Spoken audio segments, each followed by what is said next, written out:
અકળાવતી એકાંતની નાજુક ક્ષણે ઈવાને મરવા માટે પ્રેરિત કરી દીધી હતી. બાથરૂમના ખાનામાં રેડ પોઈઝનના પાવડરનું બોક્સ હતું. એ ઊભી થઈને એ લેવા જતી હતી. બરાબર એ જ સમયે એના દરવાજા પર ટકોરા પડ્યા. ઈવાના હાથમાંથી તે પાવડરનું બોક્સ પડી ગયું. કોઈ ઘરમાં જ છે? બહાર બહુ તોફાન છે. હું ફસાઈ ગઈ છું. કોઈ બહારથી મદદની કોઈ પોકાર કરતું હતું. ઈવાને પળવાર તો ખબર જ ન પડી કે શું થયું. પ્લીઝ દયા કરીને દરવાજો ખોલો ને. થોડી વાર પછી ફરીથી અવાજ આવ્યો. બસ આજની રાત આશ્રય આપી દો. ઈવા એમ જ ઊભી રહી હતી. દરવાજા પરથી કોઈના પગલાંના પાછા ફરવાનો અવાજ આવ્યો. કદાચ પેલો અજાણ્યો આગંતુક નિરાશ થઈને પાછો ફરી રહ્યો હતો. ઈવાએ એકદમ દોડી અને દરવાજો ખોલ્યો. 20 વર્ષની એક છોકરીએ પાછળ ફરીને જોયું. ઓહ, થેન્ક યુ વેરી મચ કહેતી અને સસ્મિત ઉમેર્યું. જુઓ ને, અચાનક જ તોફાન ચાલુ થઈ ગયું. કેટલો બરફ પડે છે અને હું રસ્તામાં જ ફસાઈ ગઈ છું. અજાણ્યા વિસ્તારમાં હું ભૂલી પડી છું. પેલી છોકરી નોન સ્ટોપ બોલી જતી હતી. ઈવા તો હજુ દરવાજે ઊભી હતી અને તે છોકરી ઘરમાં પ્રવેશ કરી ચૂકી હતી. ઓહ સોરી મેમ, હું તો અંદર આવી ગઈ. તમે પણ હવે અંદર તો આવી જાઓ. આગંતુક ઈવાએ ઘરમાં લઈ આવી. મારું નામ ગેલિના સ્મિથ. અરે લાઇટ નથી. વાંધો નહીં, મારી પાસે બેટરી છે. અને એણે બેટરી ચાલુ કરી. નાના એવા રૂમમાં અજવાળું થઈ ગયું. છેલ્લા કેટલાય સમયથી એકાકી જીવતી ઈવા તેની ભૂતકાળની બિહામણી ક્ષણોથી ડરીને અંધકારમાં રહેવા ટેવાયેલી હોય. તેની આંખો બેટરીના ચમકતા અજવાળાથી અંજાઈ ગઈ. ઈવાએ પોતાની જાતને સંભાળતા ફ્લોર લેમ્પ ચાલુ કર્યો અને બોલી, છોકરી, મને તીવ્ર રોશની નથી ગમતી. તારી બેટરી બંધ કર. ઈવા ચહેરો ફેરવી ગઈ. ગેલિના હવે સ્વસ્થ હતી. તે ઈવાને નિરખી રહી. ચોળાઈ ગયેલું ઢીલું ગાઉન અને વિખરાયેલ વાળ, નિસ્તેજ ચહેરો અને સાવ નંખાઈ ગયેલું શરીર. ગેલિના મૂંઝાઈ ગઈ. વિચાર્યું કે તે ખોટી જગ્યાએ આવી. બેકયાર્ડમાં ગેસ્ટ રૂમ છે, તું ત્યાં જા અને હીટર ચાલુ કરીને સૂઈ જા. સવારે જ જતી રહેજે. ઈવાએ એક તરફ આ છોકરીની દયા આવતી હતી, બીજી તરફ આંતરિક રીતે એના એકાંકી જીવનમાં કોઈની દખલથી નારાજ થતી હતી. સવારે ખુશનુમા હૂંફાળો તડકો હતો. ઈવા બેઠી હતી ત્યાં ગેલિના આવીને બોલી, તમે તો પ્રખ્યાત પિયાનો વાદક ઈવા છો ને? ઓહ ગોડ, તમે નહીં માનો, પણ હું તમને સોચતી જ અહીં નિકોલા વેક્સ આવી હતી. અને જુઓ તો ખરા, કેવા સંજોગોમાં આપણો અણધારેલો મેળાપ થયો. ગેલિના ખુશીથી ઉછળી જ પડી. ઈવાને નવાઈ હતી કે ગેલિનાએ કેવી રીતે તેને ઓળખી. ગેલિના એ ઉત્સાહથી ઉમર્યું, મેડમ ઈવા, નાનપણથી લઈને અત્યાર સુધી હું તમને દેવીની જેમ ચાહતી હતી. એણે આવેશમાં ઈવાના બંને હાથ ચૂમી લીધા. મેમ, હું તમારી બહુ મોટી ફેન છું. તમારા પ્રોગ્રામ જોઈને જ મોટી થઈ છું.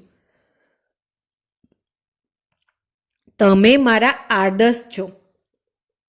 મેમ, કોન્સર્ટમાં પિયાનો વગાડતા જોઈને મેં પણ પિયાનોની તાલીમ લીધી હતી. ઓહ મેમ, હું આજે ખૂબ જ ખુશ છું. ગેલિનાની ખુશી સમાતી જ ન હતી. હું ઘેરથી જીદ કરીને એ 10 દિવસ માટે હું તમારા શહેરમાં આવી હતી, ફક્ત તમારી તલાશમાં. આટલા દિવસોથી હું ઈવા મેડમ તમોને શોધતી હતી. હું લગભગ નિરાશ જ જઈ રહી હતી. ત્યાં જ તમારો ભેટો આજે થઈ ગયો. ઈવા તો નવાઈથી ગેલિનાને બોલતી જ જોઈ રહી. આખા નિકોલાવેક્સમાં શહેરમાં કોઈ એને ઓળખતું ન હતું. કોન્સર્ટ અને પિયાનો જેવા શબ્દો તો જાણે વર્ષો પછી સાંભળ્યા હોય એવું ઈવાને લાગ્યું.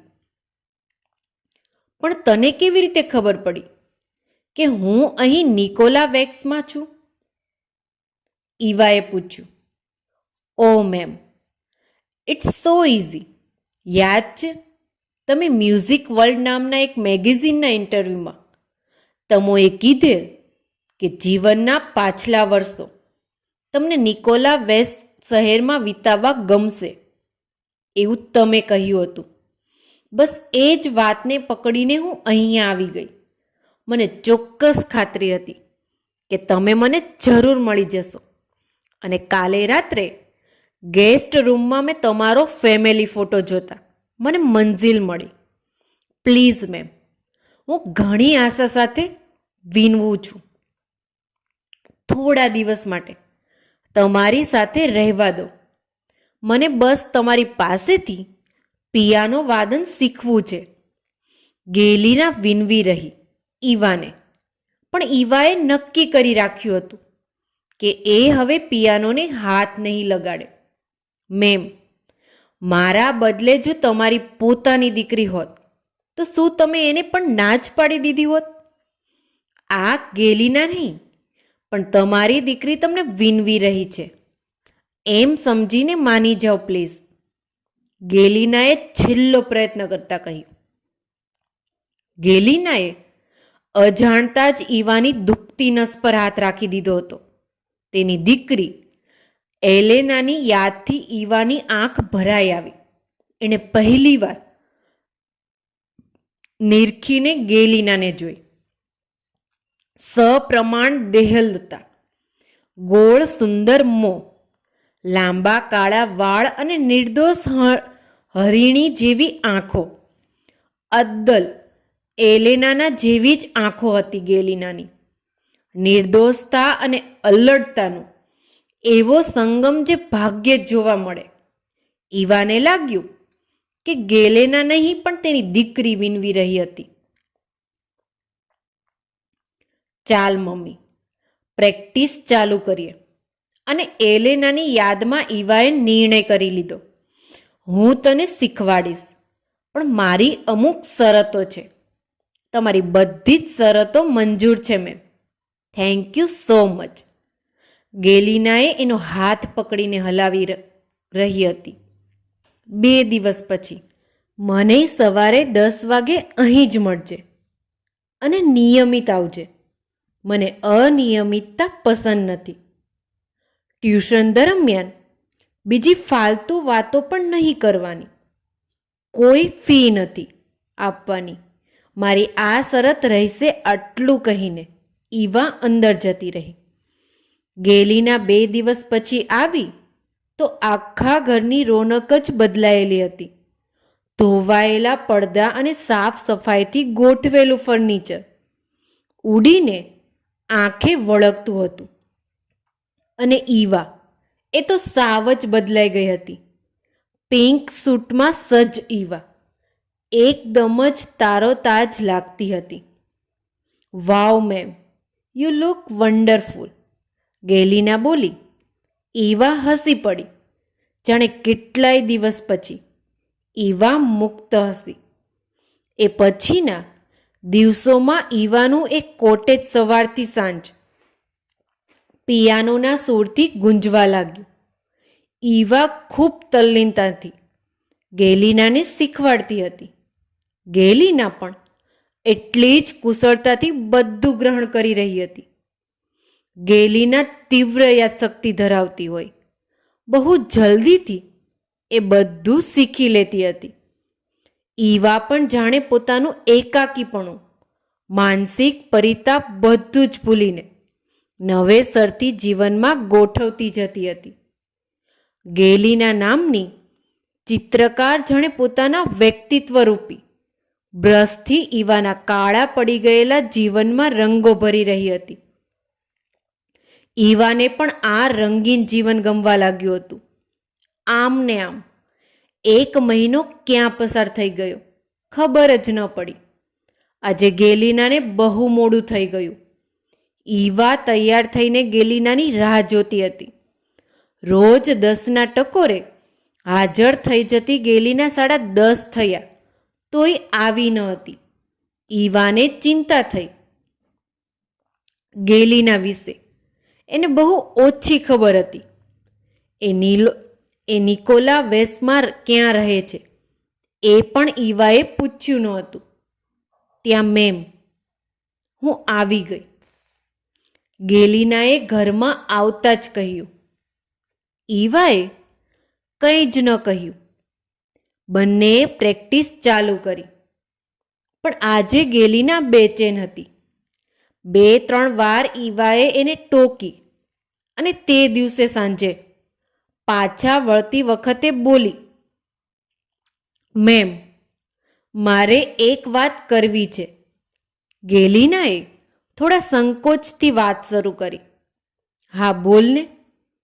મેડમ, આવતે અઠવાડિયે મોસ્કોમાં ઇવેન્ટ છે. તેમાં તમારે આવવાનું છે. આવશો ને? ના, હું નિકોલા વેસ્ટ છોડી ક્યાંય નહીં જાઉં. પણ હા, તું ક્યાં રહે છે? ગેલિનાએ એક નંબર અને સરનામું લખાવતા જણાવ્યું કે તે મોસ્કો તેના પપ્પા સાથે રહે છે. મેડમ, ફરીથી વિચારજો. તમારી હાજરી મને ગમશે. અને આજે મારે વહેલા જવું છે. ઈવા ના કરતી રહી અને ગેલિના પાછું જોયા વગર બહાર નીકળી ગઈ. ઈવા તો ગેલિનાને કોઈ જ હિસાબે જવા દેવા માંગતી ન હતી. પોતાના એકાંકી જીવનમાં એક ગેલિના જતી જે નવી આશાનું કિરણ લઈ આવી હતી. ઈવા ફરી એકવાર એક ગુમનામી એકલતામાં ન હતી ખોવાવા માંગતી.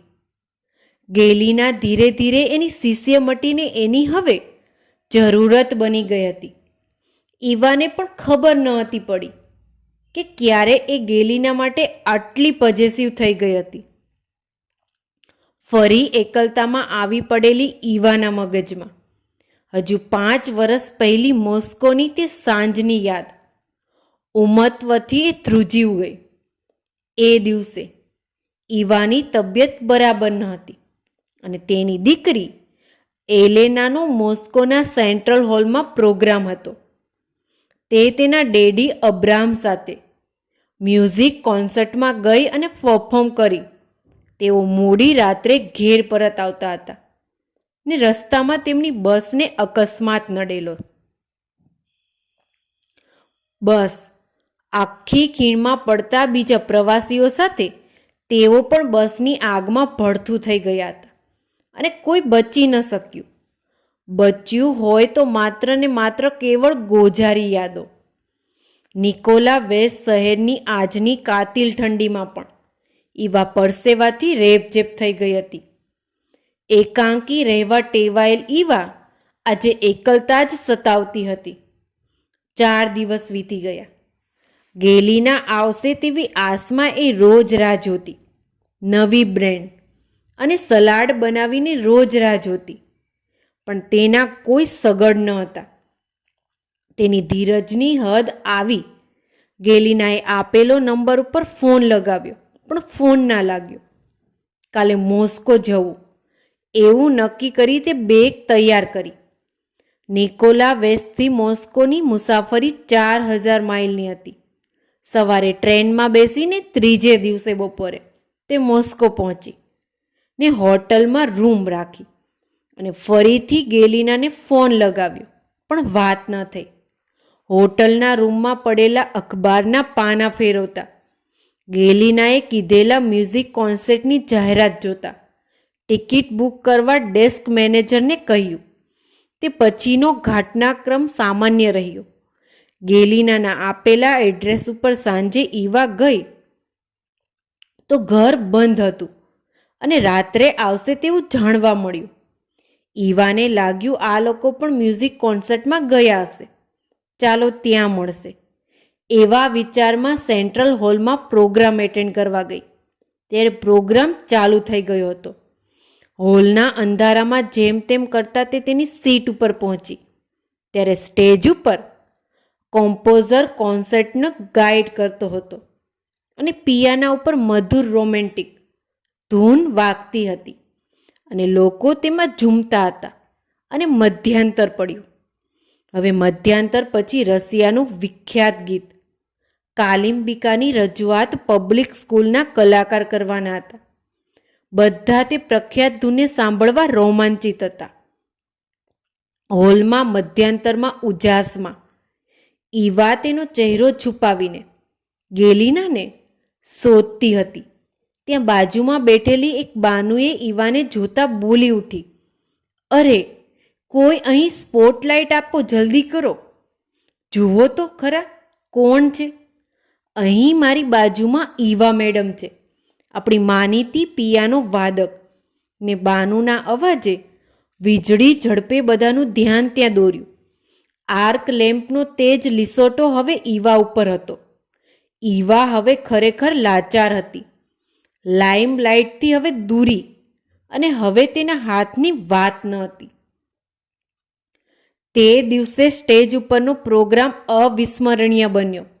પ્રેક્ષકોના આગ્રહને ઈવા અવગણી ન શકી અને ખુદ ઈવાએ પિયાના ઉપર જ્યારે તેની આંગળીઓ ફેરવી ત્યારે લોકો ભાવ વિભોર થયા.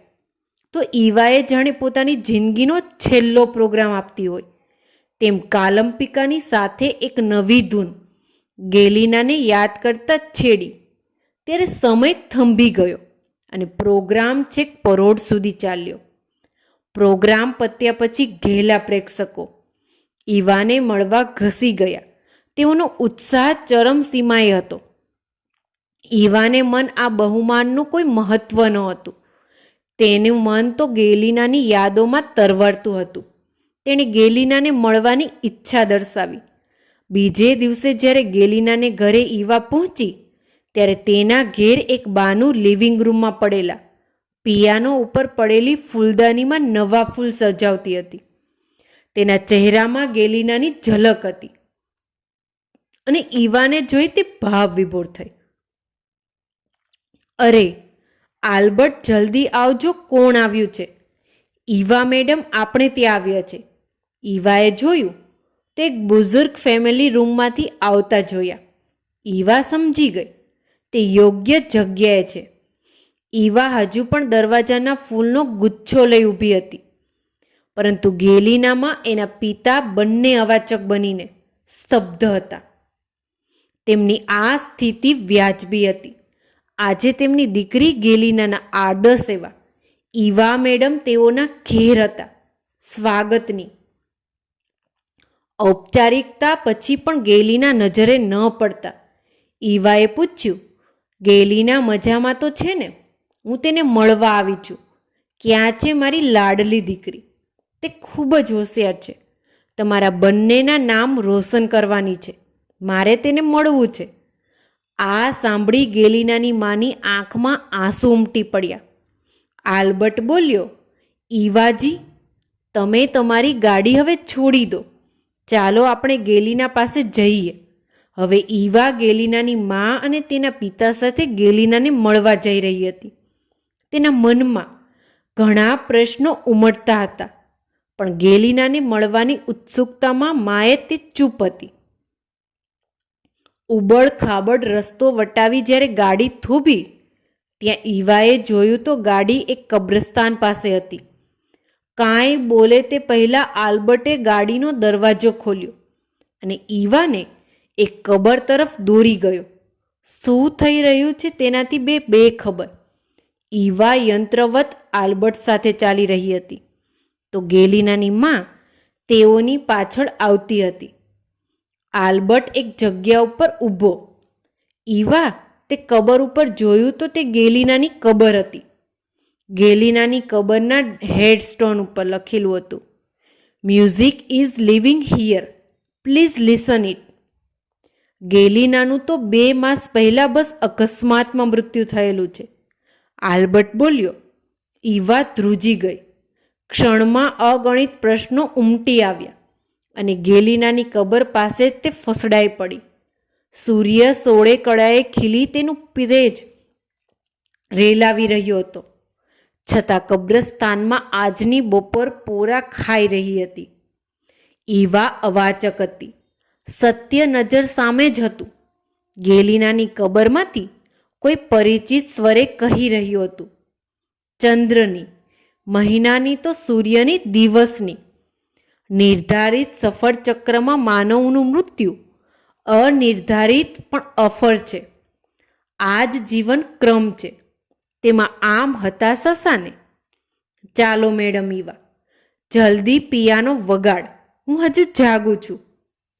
ઈવા મહેસૂસ કરતી હતી નિકોલા વેક્સથી મોસ્કો લાવનાર તેની વહાલી દીકરી એલેના સિવાય બીજું કોણ હોઈ શકે? શું ગેલિના એલેના હતી? મિત્રો, તમને મારી આ સ્ટોરી ગમી હોય તો કમેન્ટ બોક્સમાં જરૂરથી બતાવજો. આવી જ સરસ સ્ટોરી સાંભળવા માટે મારી આ ચેનલને લાઇક, શેર અને સબસ્ક્રાઈબ